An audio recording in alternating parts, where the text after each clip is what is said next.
berbeda dengan buku MSDM pada umumnya memang. Ini banyak di tataran-tataran praktis.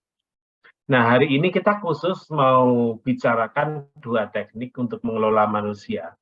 Ya, kita mau bicarakan 2 teknik untuk mengelola manusia. Kalau kemarin kita bicara strategi bagaimana organisasi itu dikembangkan, gitu, OD, ada banyak pendekatan, ya, tidak saya bahas detail. Ini level S2, saudara bisa baca sendiri. Kemudian juga human capital. Human capital itu ciri khasnya di measure, ya, di ukuran. Kalau saudara mau membuat karyawan baik itu ukurannya apa? Itu mesti jelas di pendekatan human capital. Nah, kali ini kita mau bicara bagaimana mengembangkan orang dari yang namanya strategi knowledge management. Ya, dari sisi yang namanya knowledge management. Ya, tolong dipahami baik-baik. Dari sisi knowledge management. Apa atau knowledge management? Nah, tentunya saudara mesti tahu dulu knowledge itu apa. Aku tak iseng-iseng tanya pada Yosua ya. Yosua, Ronaldo adakah? Ada, Pak. Menurut saudara knowledge itu apa toh Yosua? Pengetahuan, Pak. Nah, maksudnya pengetahuan itu apa?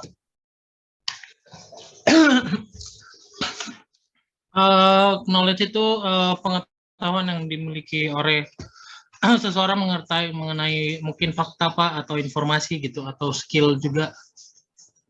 Ya, oke, betul sekali. Nah, knowledge itu letaknya di mana toh Yosua? Baik, Pak. Knowledge itu posisinya ada di mana? Letaknya ada di mana?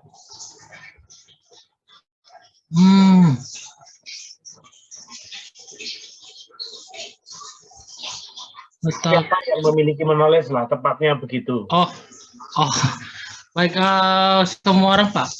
Karyawan juga. Oh, karyawan ya, oke, good lah. Oke, saya tak bertanya pada teman yang lain. Daisya, adakah Daisya Arumanda Cita? Ada, Pak. Knowledge itu apa ya, Daisya ya?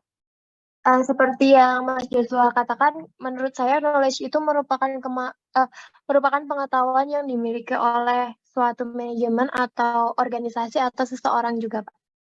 Ya, jadi sebetulnya yang kalau dilihat dari titik yang paling awal, gitu, knowledge memang bisa dimiliki organisasi. Tapi sebetulnya asalnya tuh dari mana toh knowledge itu? Asalnya dari mana? Lebih dari sisi individunya atau dari sisi organisasinya? Dari sisi individu yang mengelola organisasi tersebut, Pak, menurut saya. Ya, dari individu ya. Oke, good. Jawabannya betul. Jadi saudara kalau kita bicara soal knowledge management, saudara kan mesti ngerti itu knowledge itu apa. Saudara mesti pahami baik-baik knowledge itu apa. Knowledge itu ya banyak orang bilang pengetahuan. Pengetahuan itu siapa yang punya? Ya orang yang punya. Misalnya Bapak Haryono Subiakto kemarin jadi ketua 8 tahun, dia punya pengetahuan bagaimana beliau kemarin mengelola STIE YKPN. Pak Baldrik itu direktur Pasca sudah 12 tahun. Gitu. Dia jadi direktur Pasca sudah 12 tahun. Dia sudah paham betul bagaimana Pasca itu harus dikelola.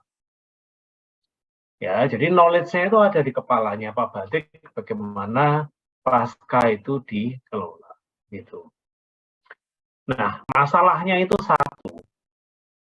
Kalau pengetahuan yang berharga itu cuman ada di kepalanya Pak Haryono Subiakto dan ada di kepalanya Pak Baldrik,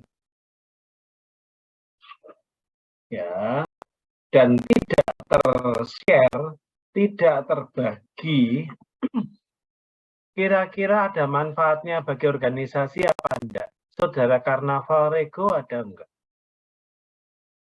Ada 2, Pak. Ya, jadi kalau knowledge itu berhenti di kepalanya Pak Har, di kepalanya Pak Baldrik, lantas ada gunanya bagi organisasi apa tidak?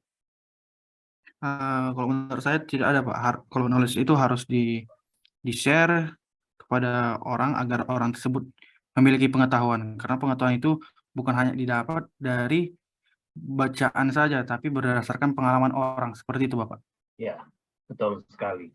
Jadi pada prinsipnya ya, kalau knowledge itu ada melekat di satu orang saja, kemudian dia diam, dia tidak berbagi, ya knowledge itu tidak banyak gunanya bagi organisasi. Organisasi di sini adalah sekumpulan orang. Ya, pahami baik-baik. Sehingga muncullah konsep yang namanya knowledge management. Jadi bagaimana organisasi itu bisa mengcapture knowledge dari setiap individu yang ada di organisasinya. Capture itu anggap saja menangkap, mengambil, disimpan, kemudian didistribusikan. Didistribusikan artinya, ya tadi kalau Pak Har itu jadi ketua 8 tahun, dengan pengalaman yang sangat tinggi, Pak Har berbagi pengetahuannya, mungkin bisa ditulis, mungkin bisa direkam, tulisan dan rekamannya itu disimpan baik-baik oleh STIE, kemudian bisa dilihat, didengar oleh orang lain yang nanti akan bertugas di jabatan itu berikutnya. Ya itulah pada dasarnya knowledge management itu semacam itu. Secara ringkas, secara mudah, knowledge management itu semacam itu. Soalnya kalau proses knowledge management itu tidak bagus, ya toh Pak Badrik itu kan orang yang potensinya sangat besar, pengetahuan di otaknya besar. Kalau tidak di-capture oleh STIE, terus ini sekarang BINUS buka di Semarang, Pak Badrik ditawari, ayo Pak pindah ke tempat kami Pak, tak kasih 200 juta sebulan Pak. Oh aku berani bertaruh, mungkin ada 75% dia mau loh 200 jadi sebulan. Misalnya, tapi untung tidak. Nah kalau Pak Badrik pergi, ya knowledge-nya pergi bersama dia gitu. Knowledge-nya pergi bersama dia. Lain halnya kalau knowledge itu pernah disimpan, di-capture, kemudian bisa didistribusikan. Sehingga organisasi secara keseluruhan bisa manfaatkan knowledge yang ada. Ya, tolong dipahami itu baik-baik.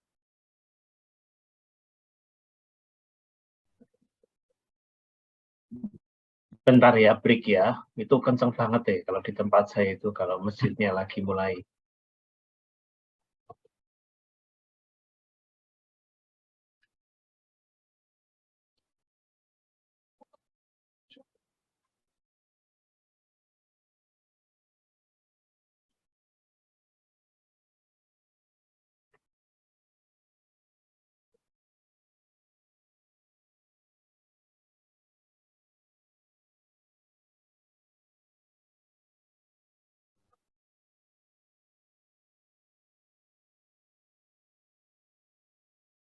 Ya, Lom. Flash diskmu di tempat saya, Lom. Flash disk. Flash disknya sama di tempat saya. Ya.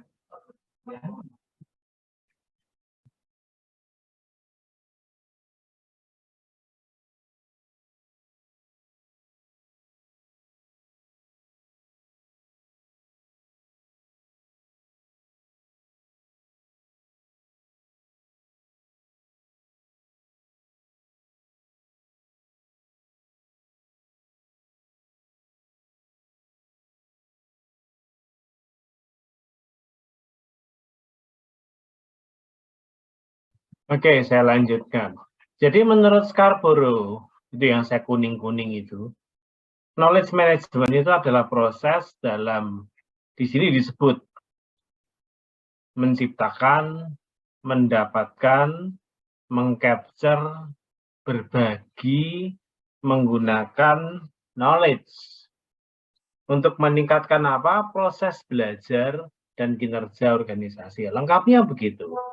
Ya, apa yang ku sampaikan tadi ringkasnya. Jadi mesti ada gunanya.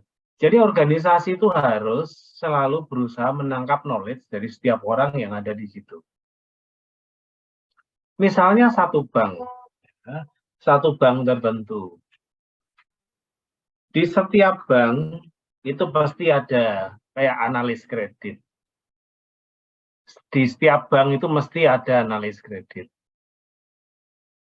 Ya, dengan jam terbang yang sudah sedemikian lama, sedemikian tinggi, dia punya kemampuan untuk mengevaluasi permohonan utang dari setiap nasabah dengan baik dan cepat. Kalau organisasi tidak mengelola knowledge itu, yang terjadi adalah kalau analisnya itu pergi, ya organisasi kelimpungan lagi. So, what they need to do is, ya, yang mereka mesti lakukan adalah bagaimana para analis itu dikumpulkan dengan berbagai jam terbangnya, kemudian apa yang mereka pahami itu dibuat dalam catatan-catatan, kemudian panggil programmer, dijelaskan logika berpikirnya seperti apa, kemudian dibuat software komputer. Sehingga kalau ada permohonan kredit, tinggal semua data yang dibutuhkan masuk ke software, kemudian softwarenya itu bisa berpikir dengan kemampuan seperti artificial intelligence. Memindahkan isi kepala orang ke mesin. Apakah lantas kalau begitu analis kredit sudah tidak dibutuhkan lagi? Ya masih, karena mesin itu terbatas. Sehingga pada titik tertentu semua data masuk ke mesin, muncul analisis by machine, si analis itu membaca dengan lebih ringkas, lebih sederhana. Jadi bagaimana knowledge itu bisa disimpan dalam teknologi. Saya itu setahun sekali melakukan treadmill. Treadmill itu di rumah sakit, janjian sama dokter jantung, kemudian lari di treadmill, semua dicolok alat-alat itu untuk cek kualitas jantungnya. Alat treadmill itu bisa ngomong di titik akhir, orang ini masuk kategori sehat atau enggak. Peluang hidup dalam 5 tahun ke depan berapa persen? Ya, peluang hidup 5 tahun ke depan berapa persen itu bisa dicek. Untung selama ini saya masih baik-baik saja. Ya, jadi misalnya dalam kondisi tertentu kalau nggak diobati, peluang hidup dalam 5 tahun ke depan tinggal 30%, ya sudah, bisa ditebak kelanjutannya. Nah, alat treadmill itu softwarenya sangat canggih sehingga bisa sampai memprediksi itu. Memprediksi tekanan darah, denyut nadi, saat orang itu kerja harus lari kenceng, kemudian saat dikurangi intensitasnya berapa lama dia bisa recover, semua diolah, semua dibaca. Mesin keluar rekomendasi, kategori sehat atau tidak, peluang hidup 5 tahun ke depan berapa persen.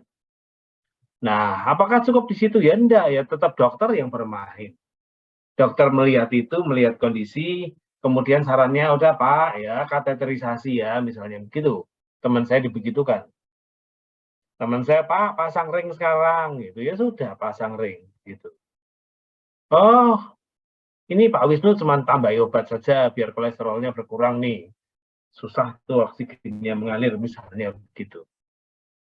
Nah, artinya apa? Artinya knowledge yang ada di kepala dokter-dokter itu dipindah ke mesin, mesinnya nanti akan. Nah, kalau saudara mau mengelola organisasi dengan baik, ya pastikan bahwa kalian bisa narik knowledge dari setiap pakar yang ada di organisasimu. Knowledge-nya itu ditarik, set gitu, disimpan. Tidak harus seperti artificial intelligence, dicatat pun boleh. Ya, dicatat pun boleh.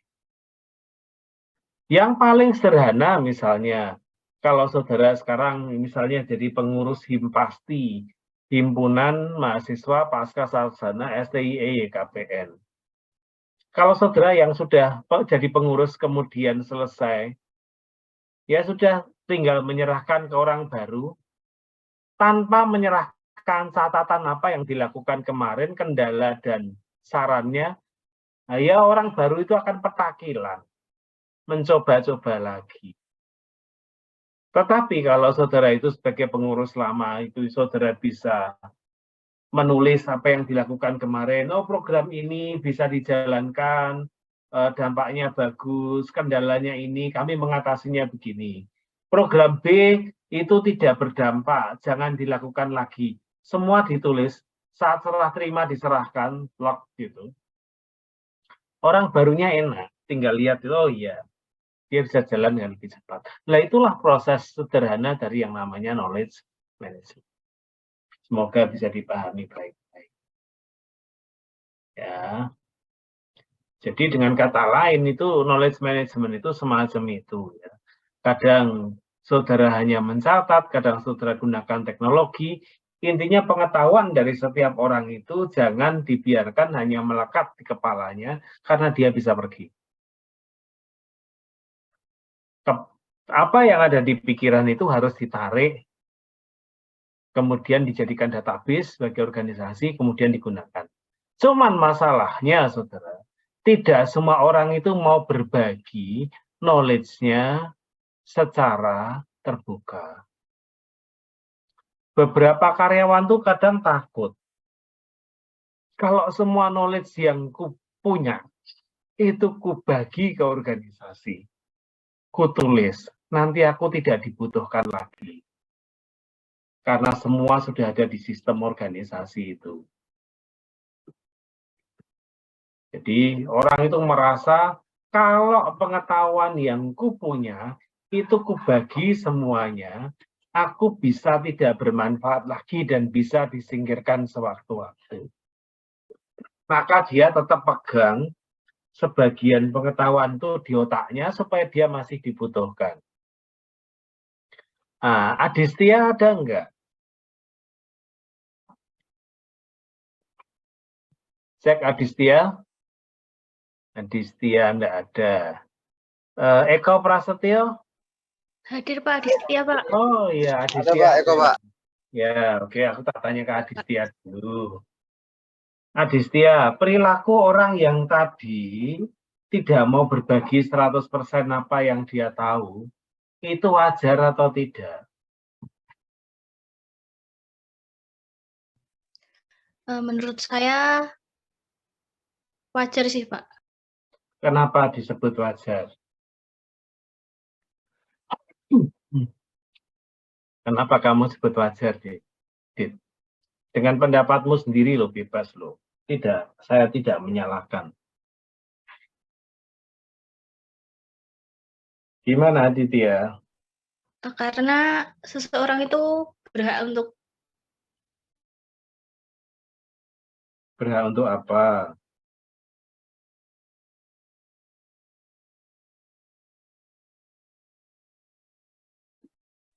jadi itu kayak memiliki rasa tetap ingin memiliki gitu loh Pak. Jadi tidak 100% untuk orang lain berbagi gitu. Ya, jadi orang tetap pengen dia punya sesuatu sehingga dia dibutuhkan ya, Iya. itu gampangannya. Nah, Iya. Eko, kalau kamu ketemu karyawan yang begitu, kira-kira yang akan kamu lakukan apa? Mungkin bakal sharing sih Pak. Kenapa alasannya beliau nggak mau ngasih tahu knowledge-nya 100%. Kalau kita udah tahu alasannya kan kita bisa melakukan tindakan preventif gitu loh Pak. Oke, ya. Oke, thank you Eko. Ya. Siapa? Nah, ya, saudara semoga bisa memahami itu baik-baik ya. Nah, ini saya harus masuk ke sini ya kan. Nah, ini sebetulnya sesuatu yang tadi sudah aku sampaikan. Ya, Ya, jadi knowledge itu bisa disimpan di data bank atau di database, kelihatan di laporan, kelihatan di SOP, kelihatan di mana saja. Yang penting pengalaman orang itu jangan dibiarkan hilang begitu saja. Bisa juga dalam sosmed, ditaruh di YouTube perusahaan juga boleh gitu. Nah, menurut orang yang namanya Nonaka, knowledge itu ada dua. Satu yang sifatnya eksplisit. Eksplisit itu yang cetha, yang jelas, gitu. Bisa dicatat, bisa dikode. Ya, eksplisit. Misalnya begini, kalau perusahaan mau ngajukan pinjaman, current ratio minimal 10% misalnya saya nggak ngerti keuangan loh ya, misalnya begitu. Nah, itu bisa disimpan dengan baik. Ya, bisa dikode, bisa masuk ke software. Tetapi ada juga yang namanya tacit. Tacit itu wisdom, kebijakan. Ya, itu kadang tidak bisa terrecord dengan baik, tapi tetap harus diusahakan untuk bisa masuk ke record. Nah, jadi misalnya tadi memang minimal 10%, ya, current ratio-nya dia cuma punya 5%. Nah, 5% itu tetap berhak dalam kondisi misalnya semangat pengusahanya tinggi. Ya. Nah, semangat itu gak susah. Semangat itu gak susah.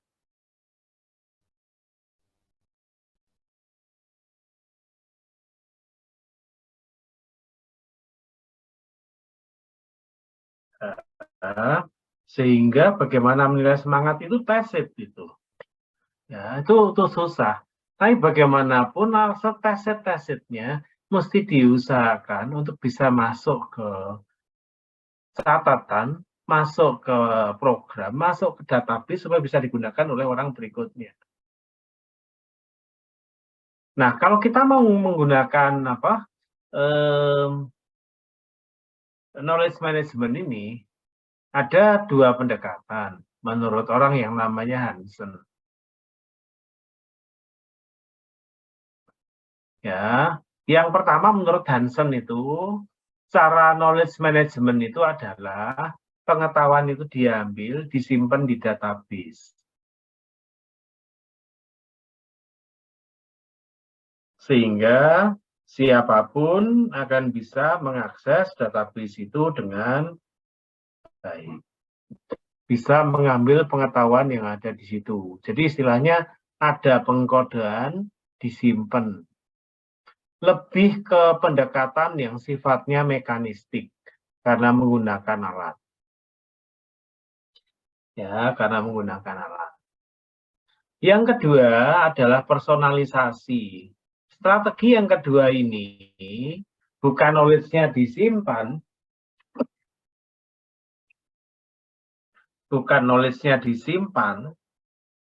ya sekali lagi disimpan di database sehingga orang lain bisa akses. Tetapi knowledge itu ditularkan dengan interaksi antar orang.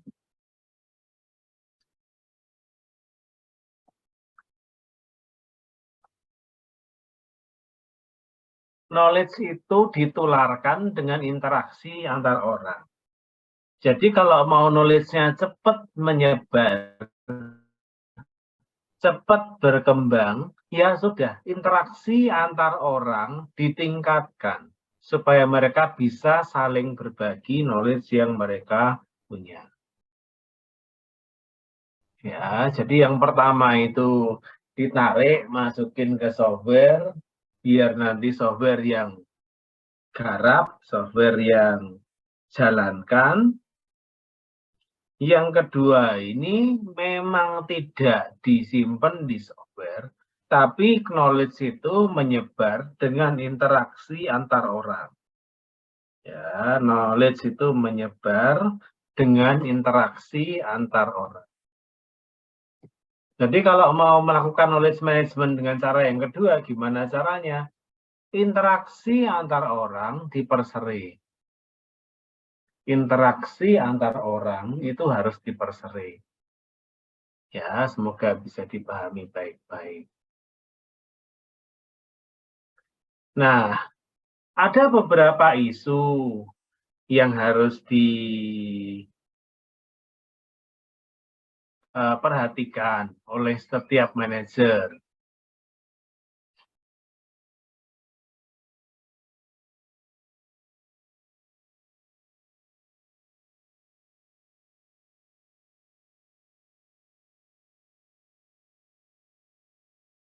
Bentar ya.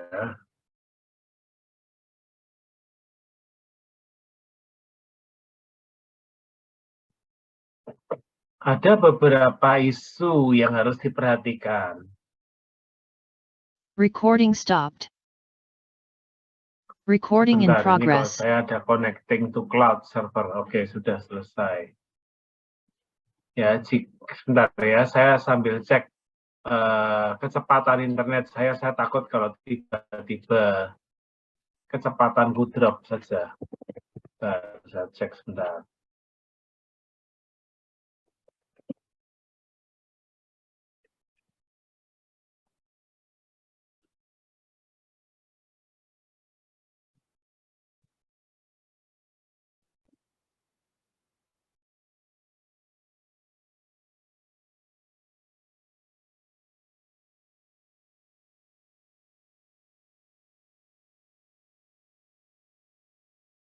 Kalau ada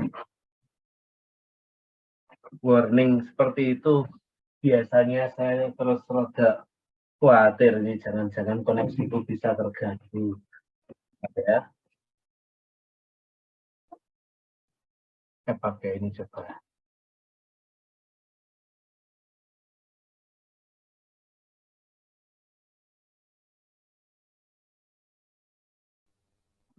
Tampaknya betul, koneksiku terganggu, betul. Ya. Oke, sebentar ya saudara, saya mau ganti koneksi dulu.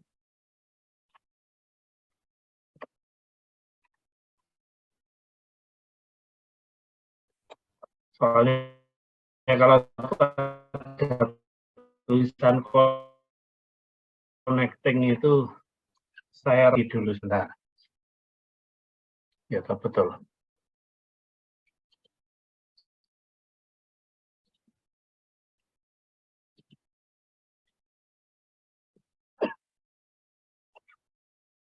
Bentar, saya pindah koneksi.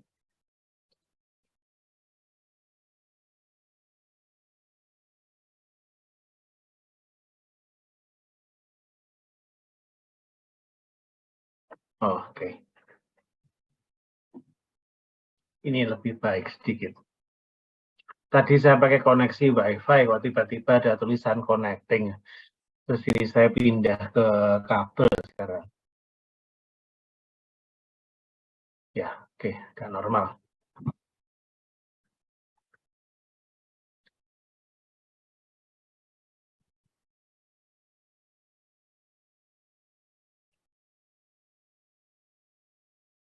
Ya, oke, lumayan lah. Balik ke sini ya. Tadi saya pakai koneksi WiFi, tiba-tiba ada tulisan connecting. Ya, terpaksa ganti ke koneksi kabel. Oke, saudara, kita lihat sama-sama. Ada beberapa isu yang harus diperhatikan. Yang pertama itu kecepatan perubahan. Artinya, saudara itu memang mengcapture knowledge dari orang.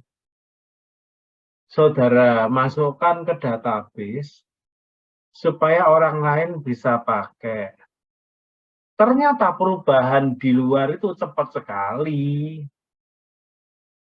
Perubahannya sangat tinggi. Saudara baru ngoding, pengetahuan di luar tuntutannya udah ganti. Nah, itu bisa terjadi loh. Itu bisa terjadi. Jadi kecepatan perubahan itu harus diperhatikan baik-baik. Kalau seorang manajer itu merasa bahwa kecepatan perubahan pengetahuan itu terlalu cepat, maka dalam proses knowledge management, dia juga mesti jalankan itu dengan cepat. Itu harus diperhatikan baik-baik. Yang kedua, saudara mesti memperhatikan keseimbangan teknologi dan orang.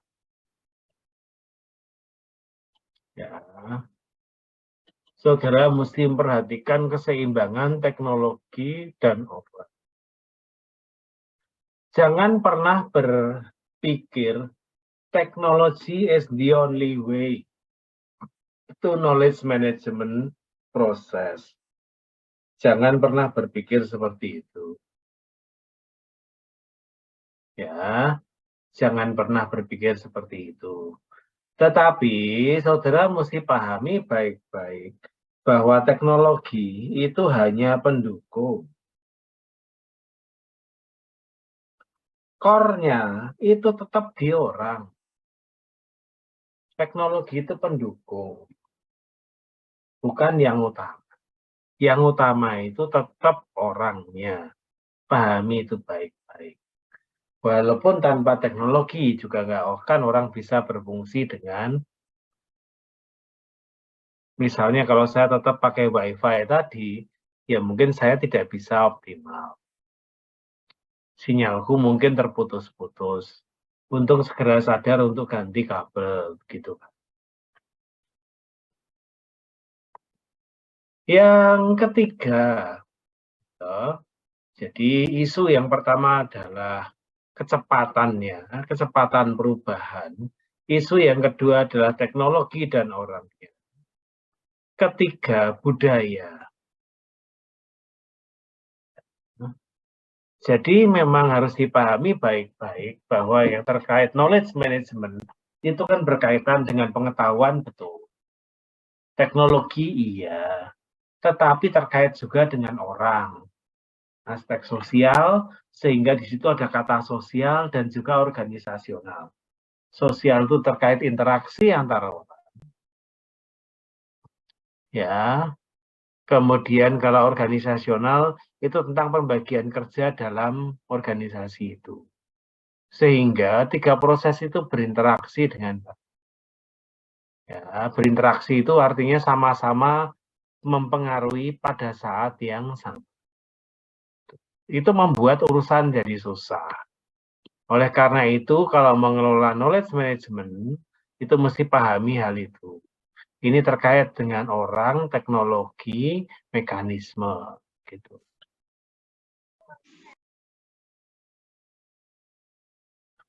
Lah, terus komponen-komponennya apa, saudara? Komponen-komponennya apa? Gitu. Ya, komponen-komponen dari strategi itu apa?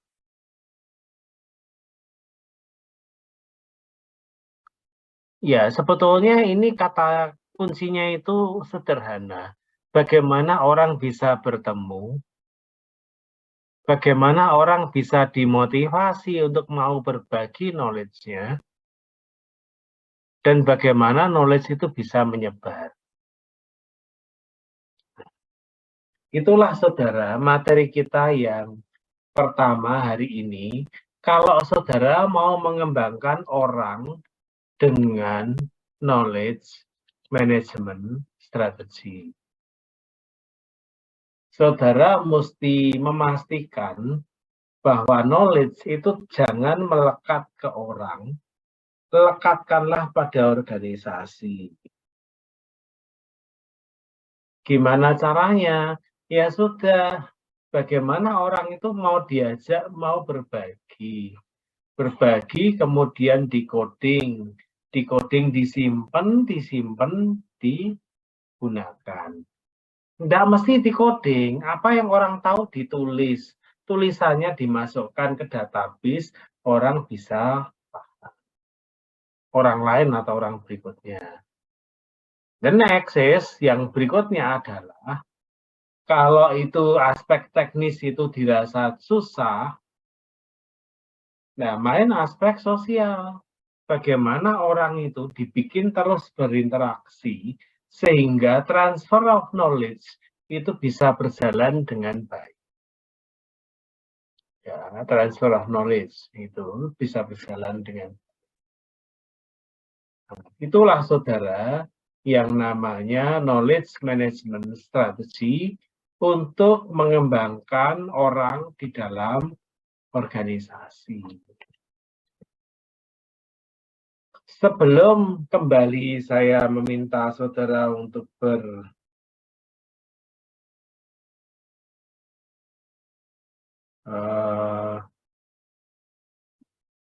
diskusi dalam kelompok.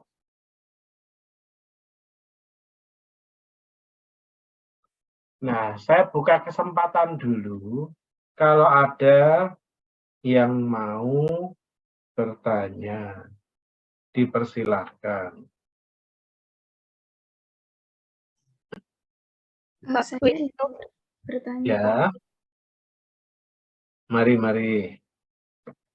Saya tutup dulu ya ini ya. Oke. Siapa tadi? Sebentar, tak beginikan aja. Speaker. Nah. Oke, silakan. Siapa tadi yang mau bertanya ya? Saya ingin bertanya, Pak Wisnu. Tadi di bagian strategic knowledge management ISO itu kan yang dijelaskan Pak Wisnu ada 3. Kecepatan perubahan, teknologi dan orang, dan juga sosial budaya. Nah, itu ada satu bagian di atasnya teknologi dan orang itu relating knowledge management strategy dan business strategy itu masuk ke manajemen ISO juga nggak ya Pak? Atau ikut di kecepatan perubahan? Ini ya, ini toh, ya kan? Ya ini kan, ya toh, benar ya? Ya. Jadi pada prinsipnya saudara, apa yang ada di sini, ya, ini kan saya tadi cuma sebut ya pace, kemudian teknologi and people, kemudian ini. Kemudian kalau saudara bisa melihat yang nomor 2, ya bisa jadi saya tadi pas terlewat untuk ini karena kemarin lupa mengkuningkan. Jadi pada prinsipnya yang dimaksud dengan yang kedua ini, relating knowledge management strategy to business strategy adalah, belum saya share ya. Belum, Pak. Ini yang kedua ini pada prinsipnya saudara, organisasi itu kan punya business strategy.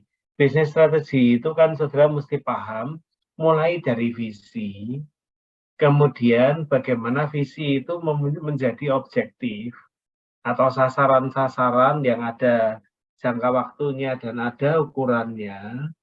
Kemudian habis itu, ya toh, sasaran yang ada ukurannya itu, kemudian dibuat strategi bagaimana melakukan itu. Misalnya, kalau saya di STIE, saya punya visi, dosen STIE itu ternama di level global.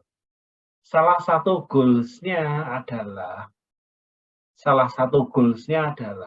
dosen itu punya publikasi di tingkat internasional banyak. Strateginya memberi pelatihan, kemudian memberi insentif. Nah, kalau saya mau melakukan knowledge management strategy, saya tidak boleh ngawur. Knowledge semua dikumpulkan, kemudian bagaimana bisa diolah bagi kebaikan semuanya. Boleh, kalau ada waktu dan tenaga silahkan. Tetapi terkait yang nomor 2 ini, yang tadi saya belum jelaskan itu, kalau saya punya strategi kayak begitu, ya tahu saya punya goals, tulisan dosen mesti banyak, di jurnal internasional, saya punya objektif, ya tahu, jumlah dosen, saya punya goals sama dengan objektif, tulisannya banyak, sejumlah sekian pada tahun sekian, kemudian strateginya dengan pelatihan dan juga dengan misalnya dengan insentif, knowledge management strategi harus mengarah ke situ. Jadi knowledge management strategi mesti memungkinkan orang yang tulisannya paling banyak, misalnya Niko, itu sering berinteraksi dengan orang lain. Kalau pakai cara yang kedua, menggunakan proses sosial. Ngajari, kalau mau. Kalau Nikonya nggak mau, karena menurut dia ribet macam-macam, maka yang dilakukan adalah apa yang Niko ketahui itu direkam. Dalam artian kali-kali Niko suruh kasih seminar direkam. Nah, rekamannya itu bisa dilihat orang kapan saja. Nah, kalau melakukan knowledge management strategy, kalau mau efisien, ya begitu. Organisasi punya goals apa, punya sasaran apa, strateginya bagaimana knowledge management strategy bisa mendukung setiap goals yang ditetapkan tersebut. Jadi supaya tidak, kalau orang Jawa itu bilang, tidak digebiah uyah, tidak berlaku banyak, langsung otomatis untuk semua orang, tetapi berlaku custom, sesuai yang dibutuhkan saja. Oke, terima kasih sudah diingatkan kalau saya ada yang kelewat tadi. Oke. Nah, silahkan kalau ada yang mau tanya lagi. Terima kasih. Pak, saya mau bertanya. Iya. Misalkan seseorang itu tidak mau berbagi pengetahuannya kepada orang lain. Nah, kayak misalkan kita sudah berusaha tanya, tetapi dia itu tidak memberitahu, malah dia yang mengerjakan. Nah, itu kira-kira bagaimana ya, Pak? Supaya kita juga bisa istilahnya bisa mendapatkan ilmunya juga. Ya, oke. Ada contoh cukup menarik ya. Di STI YKPN itu akan ada bagian admisi di level S1. Bagian admisi ada orang namanya Pak X, begitulah. Pak X itu menguasai kontak hampir semua guru BK di Jateng dan DIY. Dia menguasai kontak kepala sekolah, juga hampir semua sekolah di Jateng dan DIY.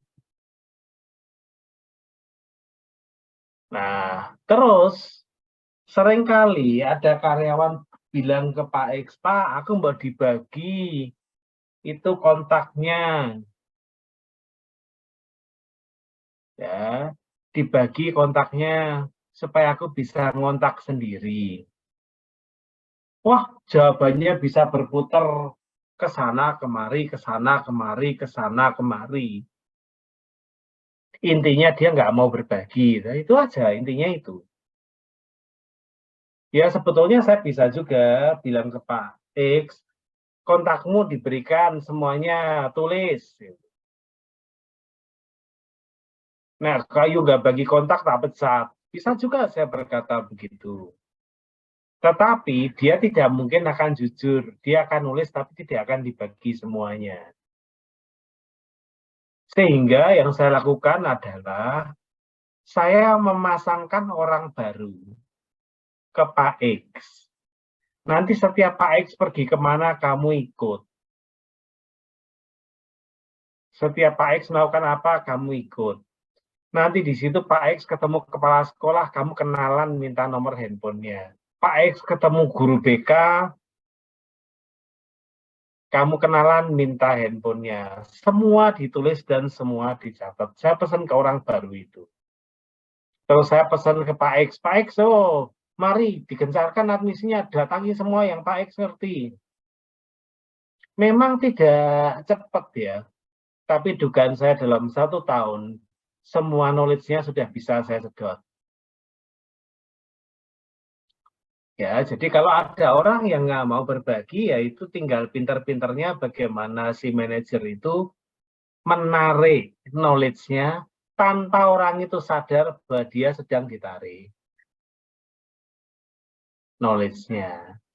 suruh kerja dengan orang tertentu, suruh kerja dalam tim, kemudian biar dia lead timnya, kemudian ada anggota tim yang secara khusus ditanam untuk narik knowledge yang dipunyai oleh pimpinan timnya. Dengan banyak bertanya, banyak berdiskusi, itu tanpa sadar orang akan ngomong itu.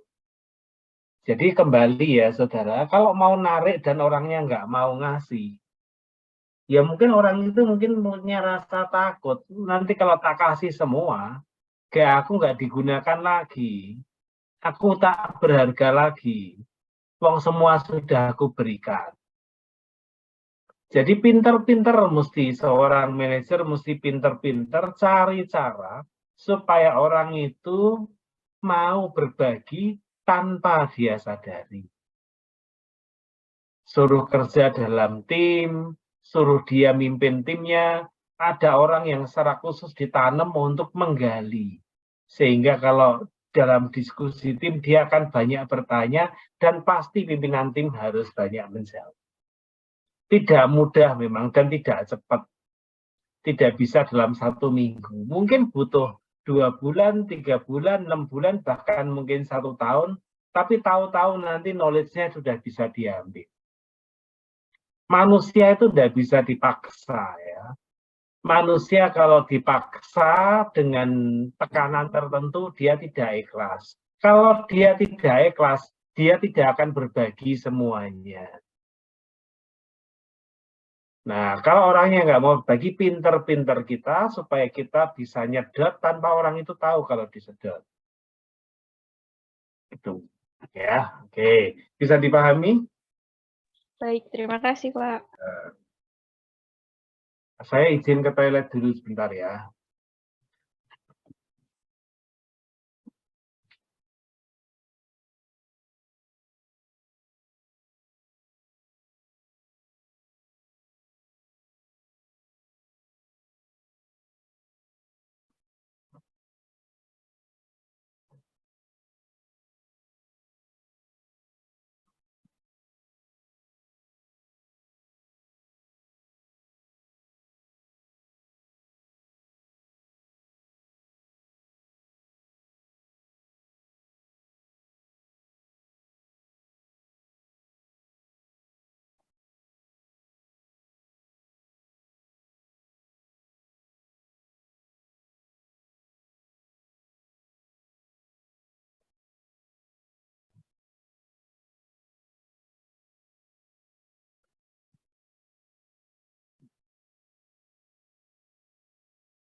Oke, silahkan.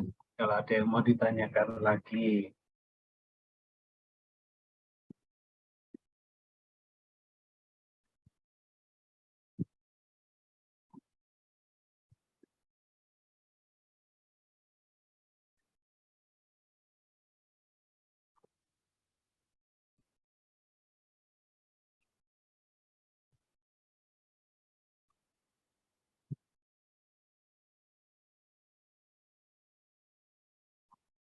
Ini saya lagi mencoba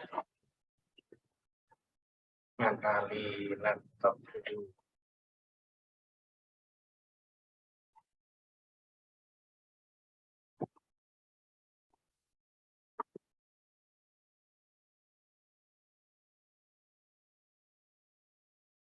Oke, silakan saudara.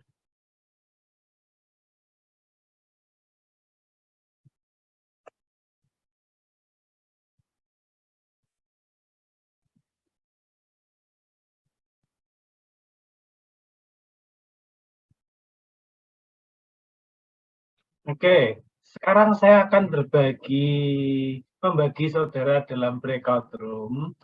Ya, saya akan membagi saudara dalam breakout room.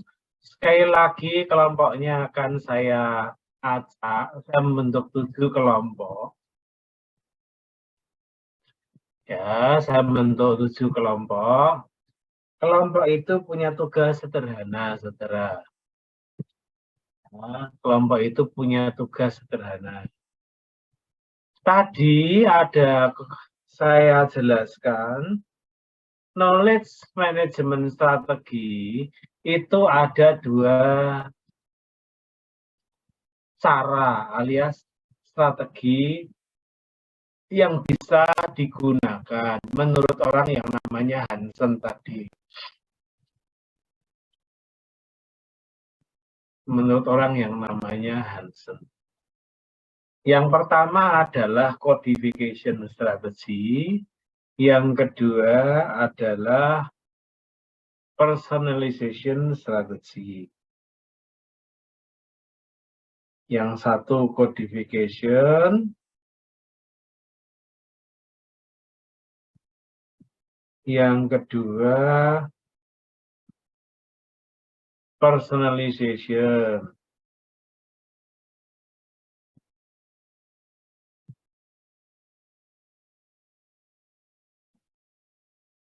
Ya.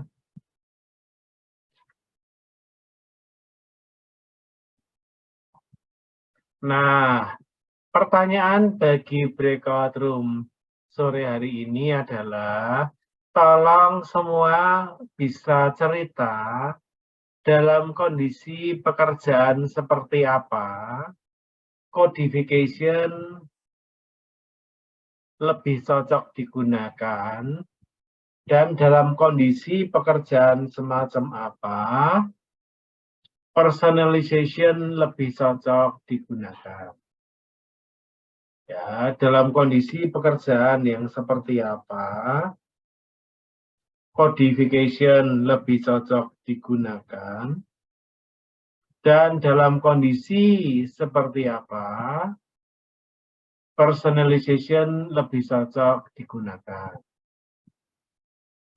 Pertanyaan yang ketiga, antara pendekatan codification dan personalization itu mutually exclusive. Artinya kalau codification ya sudah itu saja, tidak bisa personalization. Atau kalau itu personalization ya sudah tidak usah codification. Mutually exclusive,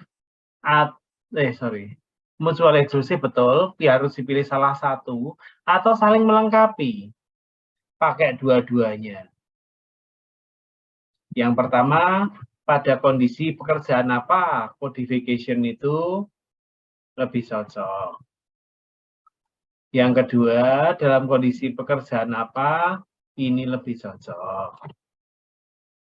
Yang ketiga, kalau mau menggunakan strategi itu, pilih salah satu atau saling melengkapi sebetulnya. Mana yang paling optimal? Pilih salah satu atau saling melengkapi. Ya, room sudah saya buka. Selamat bergabung ke room masing-masing. Waktu disediakan 15 menit. Ya, atau jangan lupa nanti bikin report di grup. Nanti saya akan coba lihat itu. Jawabannya setiap grup kayak apa. Selamat bergabung ke grup masing-masing.